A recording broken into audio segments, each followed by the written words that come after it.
Hi అందరికీ నమస్కారం. Pawan Kalyan next target ఏంటి? ఇది చాలామంది చర్చ. మొన్నటి వరకు ఏంటి, ఆంధ్రప్రదేశ్లో పవన్ కళ్యాణ్ గెలిస్తే చాలు, ఒక దశలో అయితే కనీసం పవన్ కళ్యాణ్ గెలిస్తే చాలు అనుకునే పరిస్థితి.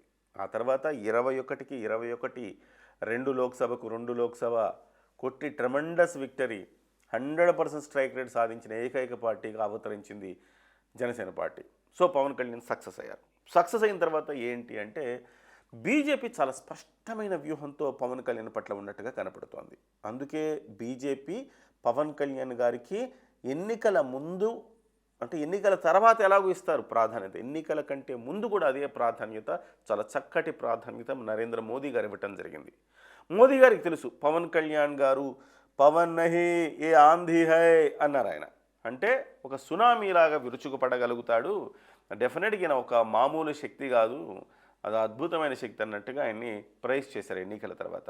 సో ఆయన సేవలను ఎట్లా ఉపయోగించుకోవాలనే దాని మీద బీజేపీ చాలా వ్యూహాత్మకంగా అడుగులు వేస్తోంది అని చెప్పాలి.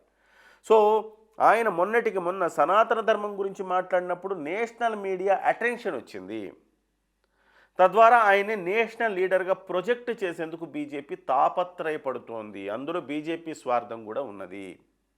రజనీకాంత్ని ప్రొజెక్ట్ చేద్దామని అనుకున్నారు, కానీ రజనీకాంత్ని ప్రొజెక్ట్ చేసే అవకాశం వాళ్ళకి లేకపోయింది. ఎందుకంటే రజనీకాంతే స్వయంగా ఆయన ఆరోగ్యం సహకరించకపోవటం ఒకటైతే, రెండవది రాజకీయాల్లోకి వస్తే ఇప్పటిదాకా మనం తెచ్చుకున్న ఇమేజ్ డ్యామేజ్ అవుతుందా, చిరంజీవి గారు ఏమైంది, ఇలాంటివన్నీ ఆలోచించి రజనీకాంత్ గారు వెనక్కి తగ్గారు. వాస్తవంగా రజనీకాంత్ని సౌత్ ఇండియా ఐకాన్గా తయారు చేయాలని బీజేపీ భావించింది, కానీ అది వీలు పడలేదు.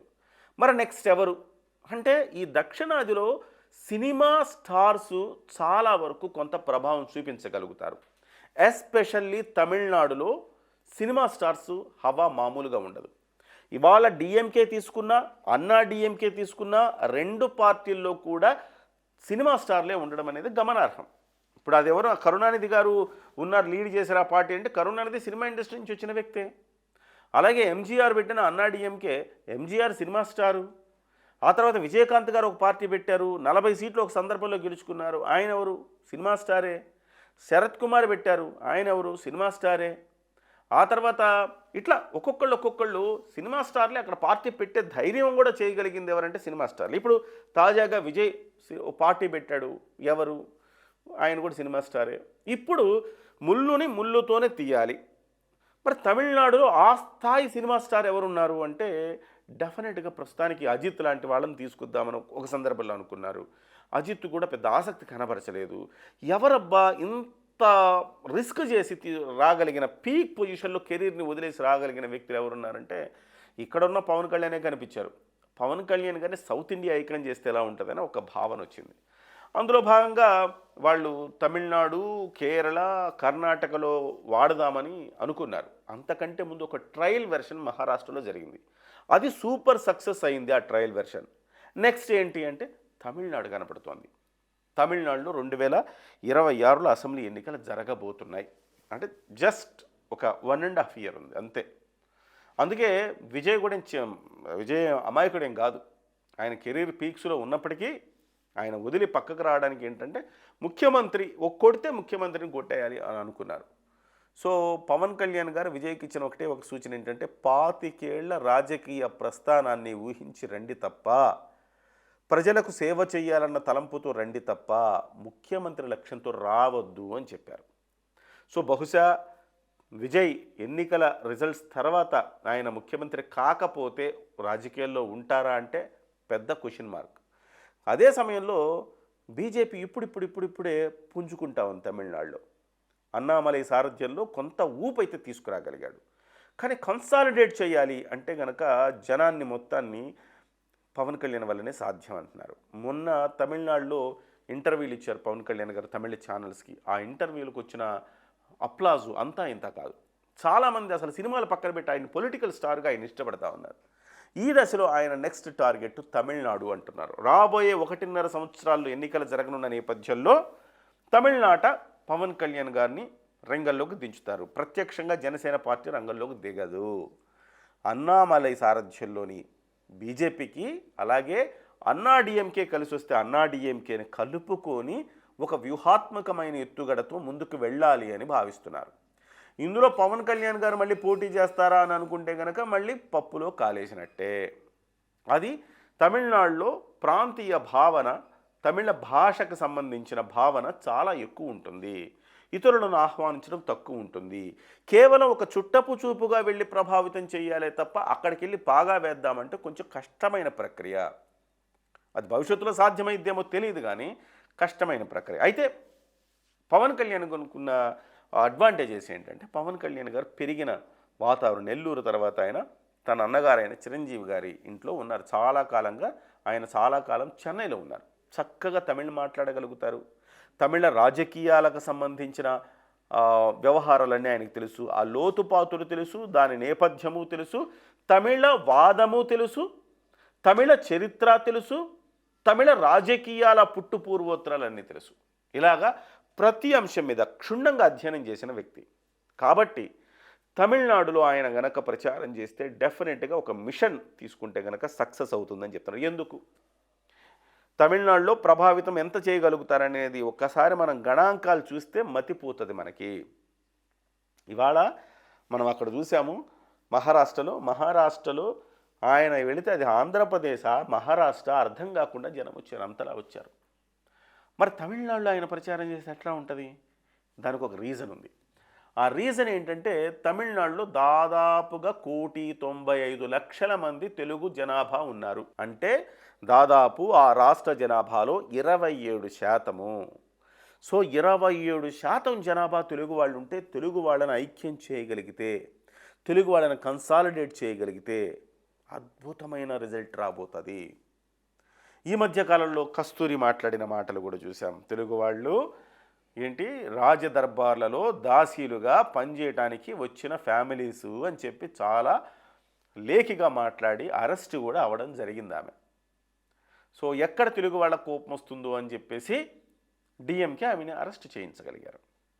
ఇక్కడ బ్రాహ్మణవాదము ప్లస్ తెలుగువాదము రెండూ కలిస్తే ఒక గణనీయమైన స్థాయిలో ఓటింగు సాధించగలుగుతారు.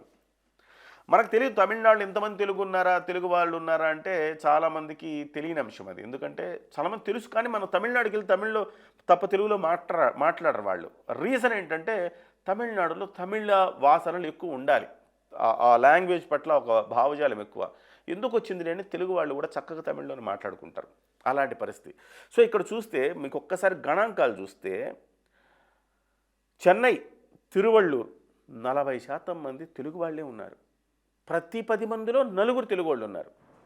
కోయంబత్తూరు, కాంచీపురం, మధురై, కృష్ణగిరి, తేని ఈ ప్రాంతాల్లో 35% తెలుగు వాళ్ళు ఉన్నారు. ధర్మపురి, వెల్లూరు, విరుదునగర్లలో 30% తెలుగు వాళ్ళు ఉన్నారు.